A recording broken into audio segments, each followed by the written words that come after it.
Not too long ago, you would never think of doing a note-taking comparison between a pocketbook and a Kindle, but here we are with a Wacom experience. This is crazy, but before we get into that, let's talk about the looks of everything. The Pocketbook looks like a pocketbook. It exhibits a lot of the same overall structure, thematics, and the colors of other devices in their lineup. It's also very nicely built with a very nice texture at the back that shows minimal fingerprints. You get a USB-C at the bottom and some nice classy buttons down below. The Amazon doesn't technically look like an Amazon because of the proportions. I mean, I'm not really sure what it looks like. It kind of looks like a iReader Smart line, which came out before the Scribe, except the Smart has some buttons on the side. This one doesn't.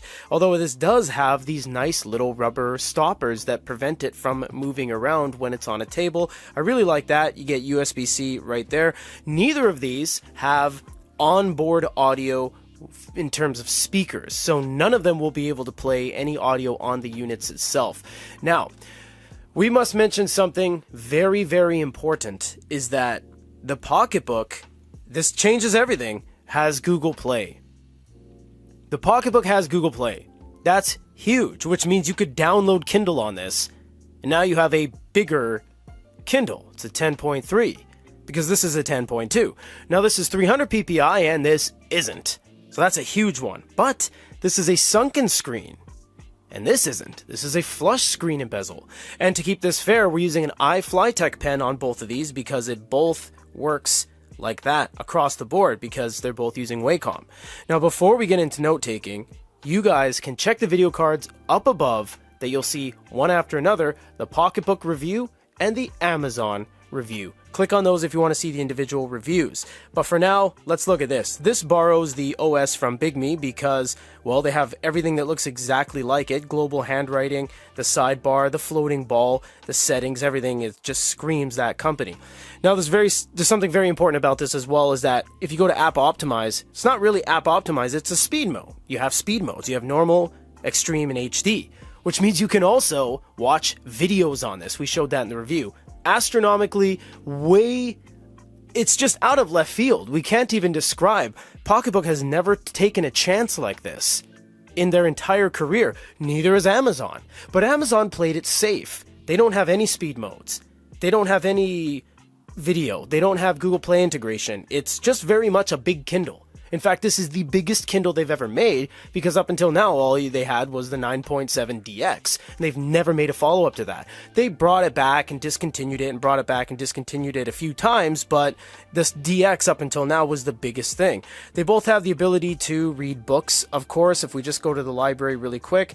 Again, it's not going to be anything amazing between the two in terms of books. I mean, they're just going to display books. You're not going to say, wow, and ugh, to these, because really to the untrained eye they're fairly identical. You can't really pull the PPI right out of the gates. If you go to an incredibly big font like we have on here, and we'll go font size large, you start to see the chasm widen a little bit in favor of the Amazon because this is a little bit more crisp than this.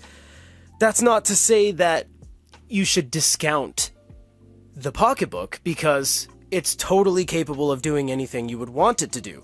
Now, you might be noticing it's pretty slow, and that's not the fault of anything particular except for the speed modes. For example, if we go to the speed modes, you will see we are in HD mode. But if we choose something like normal and then go back to the book, you'll see that things start moving significantly quicker. It loads quicker. You can turn pages quicker. It becomes more realistic that you can use this as a large screen e-reader. It's not going to be as fast as the Kindle. The Kindle is significantly faster, and I just feel like it's more refined. Now, there are some glaring problems, is that if you don't like the Amazon book experience, you can't do anything about it. But on the Pocketbook, if you don't like the Pocketbook experience, you can download Kindle, you can download Kobo, you can download Barnes & Noble, you can download Aldeco, Moon Plus Reader, Adobe, Acrobat. You can download anything. You can use Google Books, which has a great, extensive library of just millions of pieces of content that the Amazon does not have access to. You don't have Google Books, you don't have Barnes & Noble, you don't have anything on the Amazon except Amazon. But the Pocketbook has Amazon and everything else. So that in and of itself cannot really be contested, in that there's really no contest in terms of overall selection of ecosystems, because the Pocketbook will win 60 times over. There's just far more content it has access to, not to mention the Pocketbook store that it also has. So there's also a lot more things you can do on the Pocketbook. You can watch videos, you can play games, you can do simple things, and you still have all the accessibility of just it being a book reader that's familiar, that has the muscle memory of familiar UIs, build constructions, etc. Now for notes, because a lot of the industry as of late has turned into whether your device can use notes or not. If you don't believe us, back in 2013, 14, 15, e-readers ruled the roost. There was nothing in the e-paper industry except ebook readers, as there was no real other practical application for e-paper technology. And then they moved into luggage tags and monitors and watches and thermometers and clocks, and just everything uses e-paper now. So back in the day, traditional e-book readers, that was the only thing. But now we have these things called e-notes that outnumber e-readers 4-1. It's not even close nowadays. There are actually less ebook readers than there are e-notes. E-notes rules the roost. Now, how do these take notes? Well, let's see some of the functions. You have pens, text, shapes, photos, lasso tools, erase, undo, redo, refresh, and more. More, you can move the palette left and right. Now, the biggest thing about the Pocketbook is the pressure sensitivity, and I'll show you that right now. If we choose a brush, and we choose something where we can really see 4 out of 5 pressure sensitivity thickness, I'm going to do the lightest stroke possible so that it actually registers what I'm doing. That's the lightest. And I'm going to do the heaviest stroke possible without damaging the screen. That's the heaviest. So you will see the differential between the lightest and the heaviest is not very wide. They're practically the same, all things considered. But if I do the same thing with a fountain pen on the Amazon, and I do a light stroke, I get this hairline. But then I do these harder strokes, and you will see the differential is huge. I can go over to the marker now, and I can draw these lighter lines or a very thick line, and the difference is going to be a lot greater, and it's more evident when you choose lighter lines as well. So it actually is a little bit more realistic to use this if you want to do things like have a little bit more versatility with your lines and your scribbling, because there's just more range on this. But on the Pocketbook, not only is there not a whole lot of range, it's not very fast. So if I type in fast, and I go over here and I do the same thing, I mean, everything you do, you see how that took time to think about how to do that. But the Amazon doesn't have to think time. Now, the Amazon's not even in the fastest in the game. That would go to bigme, Onyx, and ereader.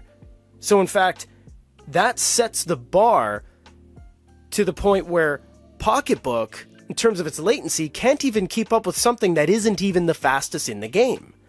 And that's troubling to some degree, how I finished my square before the square even showed up. But this one, it's almost like I can write on real paper. Now that being said, which one feels better? Well, the Pocketbook does. We have the same pen here, which actually shares the tips from Wacom that both the Pocketbook and the Amazon use. It's the same tip. Just to be fair, we're using an iFlyTech, which is impartial to the two. But the strokes on the Pocketbook feel much better than the Amazon. The Amazon does have a decent amount of grip, but it is still slippery, whereas the Pocketbook has that plastic screen. It doesn't use a glass screen, so naturally you get a little bit more of resistance and you get a little bit more of realistic feel on the Pocketbook, although it takes a lot of time for it to show up for some reason. That can be mitigated with updates in the future and with some speed mode alterations. But in its base form, the Kindle is quicker, although it doesn't feel as good.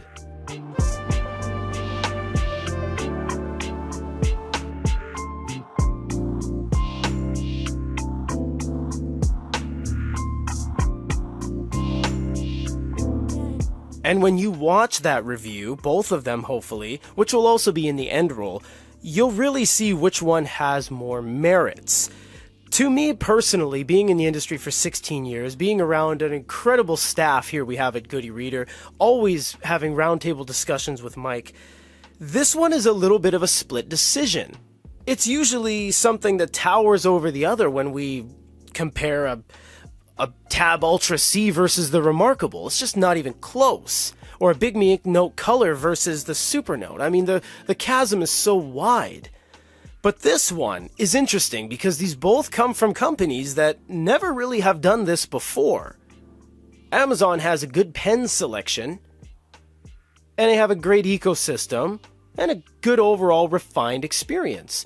But it's incredibly limiting in that there's no multimedia, you can't download anything else to craft your own experience, and it's just kind of a set it and forget it built unit. Whereas the Pocketbook is significantly more customizable, but it's a little bit slower. But you can do way more on this, and it physically looks better. It has more things happening, edges and bezels and contrasting colors. The screen's also bigger. And you can use the pens from this on this, but the pen they give you out of the gates on this isn't that great. So this one, you can't really give a win to either brand. Nor would I, because they're just too different to compare. This is a large screen e-reader with note-taking. This is a large screen e-reader with note-taking. So they each have their own base inherent properties and nature, and they just kind of give you a little bit more after the fact. In fact, I'll do a call to action here and ask for you guys to comment down below and say and help us out to decide which one's better. Very important things going on in the world, we understand, but maybe take a minute, drop a comment down below and say, you know what, the Pocketbook's better because of this, that, and the other thing. The Amazon's better because of this, that, and the other thing. Neither of these have color. They both have glow lights. They both use the same pen technology. So, is it that important to see which one is different? Not necessarily, but it's interesting to talk about it, and it's our entire business model, of course. So let us know what you guys think, and we hope you enjoyed this very simple cut of the Pocketbook Inkpad X Pro with Wacom note-taking, and the Amazon Kindle Scribe with Wacom note-taking.